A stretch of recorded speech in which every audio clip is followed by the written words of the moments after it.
el que les decía, y aquí se ven estas gráficas, en que los que tienen donador relacionado y los que no, y los que tienen el donador no relacionado tienen más o menos la misma evolución que los que usan haploidéntico y cordón. Pero regresando acá, esta es la sobrevida global, perdón, en esta y en esta tenemos lo que sucede ya dividiendo trasplantes por tipo. Ahora, ¿qué pasa cuando uno utiliza trasplantes y no hace una selección entre riesgos? Este estudio mexicano del Grupo de Puebla en Monterrey, nosotros trasplantamos enfermos y no teníamos técnicamente la capacidad para diferenciar claramente los riesgos, no teníamos la citogenética completa, ni había estudios moleculares, simplemente trasplantamos casi a los que tenían donador y podían trasplantarse. Entonces los resultados son interesantes, como que hay pacientes de buen pronóstico, la gráfica es más bonita, ¿verdad? Y utilizamos no mieloablativo.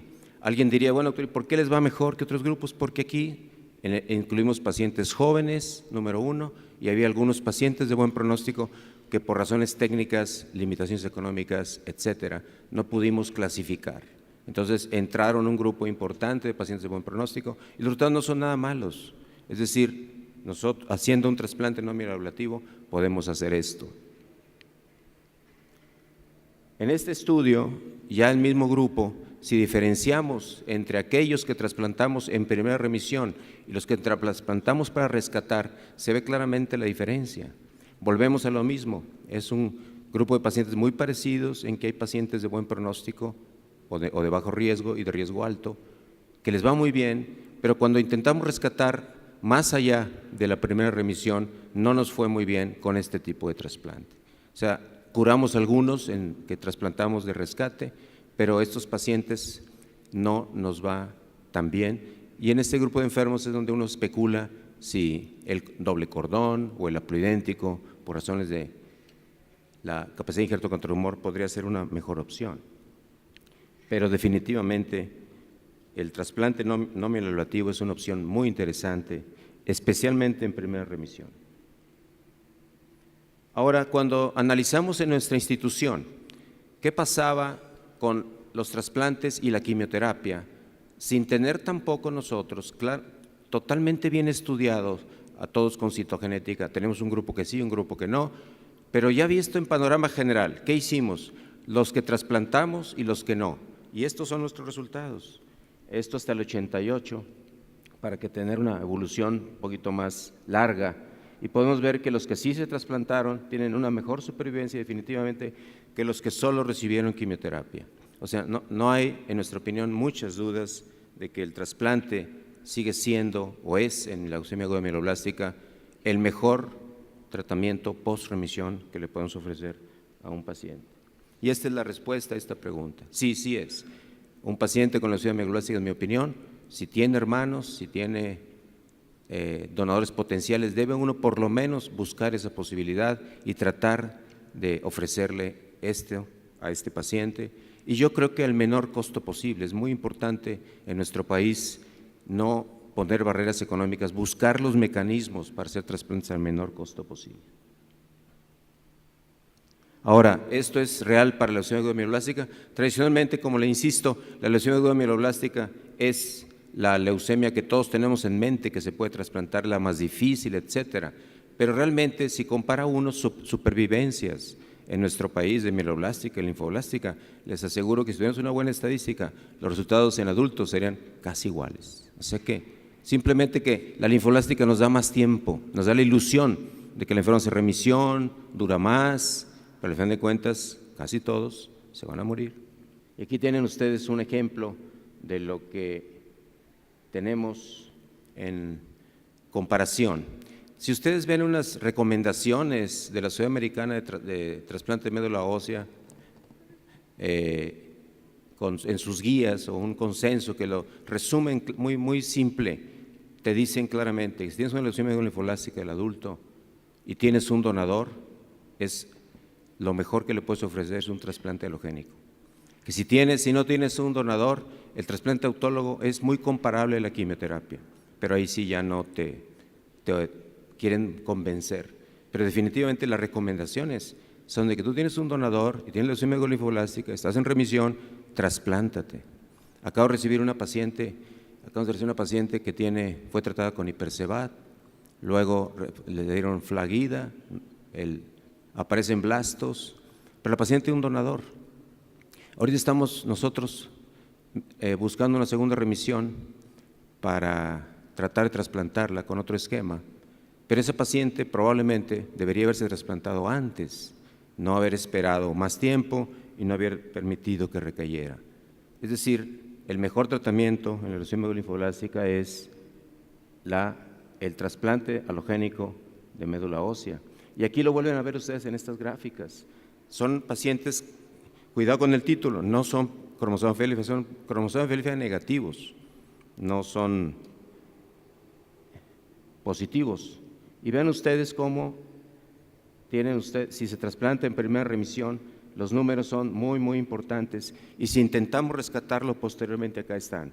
La paciente que les comenté, probablemente aquí se puede haber trasplantado y puede haber aspirado a esto. La que ahorita vamos, si es que logramos alguna remisión, va a pasar a este nivel, y si no logramos remisión, como quiera la vamos a trasplantar, pero vamos a caer en este nivel. Aunque bueno, esos son 3 niveles contra 0. Entonces, por lo menos, en lugar de que alguien se muere muy joven, puedes intentar y caer en este grupo. Sin embargo, uno debería intentar, en la primera gráfica, trasplantar estos pacientes.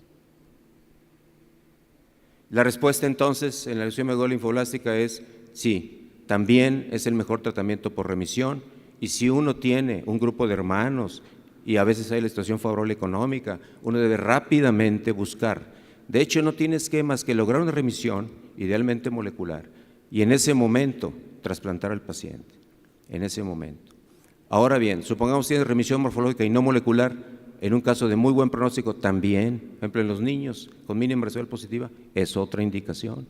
Entonces, lo que tenemos que hacer es cambiar nuestra forma de ver esto. El trasplante no debe ser una cosa rara, difícil, complicada. Debemos tratar de buscar la forma de llevar al paciente al trasplante lo más rápidamente posible, una vez siendo adulto, que esté en remisión completa. No esperar. De hecho, no tienes que esperar a completar un programa de Hipercevat, por ejemplo, los 4 ciclos o las 8 sesiones de los que se llevan, ni tienes que consolidar, simplemente que esté en remisión completa, que lo hayas demostrado, tengas un buen donador, idealmente de remisión molecular, y en lugar de esperar, tratar de llevarlo rápidamente al trasplante. Y esta pregunta ya medio la contesté, tanto en aguda linfoblástica como en mieloblástica, la intensidad reducida, según muchos grupos, es lo mismo. La intensidad reducida probablemente te recaen más, pero se mueren menos de complicaciones, y al final todo se iguala. Y aquí hay algunas gráficas que demuestran esto que les estoy diciendo. La intensidad reducida y el trasplante mieloablativo, al final de cuentas se van a igualar estas gráficas. Así es que no hay una gran diferencia. Sí pudiera haber, en casos seleccionados, el papel de dar un poco más de quimioterapia, eso ha sido muy debatido, pero en general, por ejemplo, en mieloblástica, en el grupo alemán, y lo dicen claramente, no hubo absolutamente ninguna diferencia en ese tipo de enfermos, en el grupo de ellos, por ejemplo, usando intensidad reducida.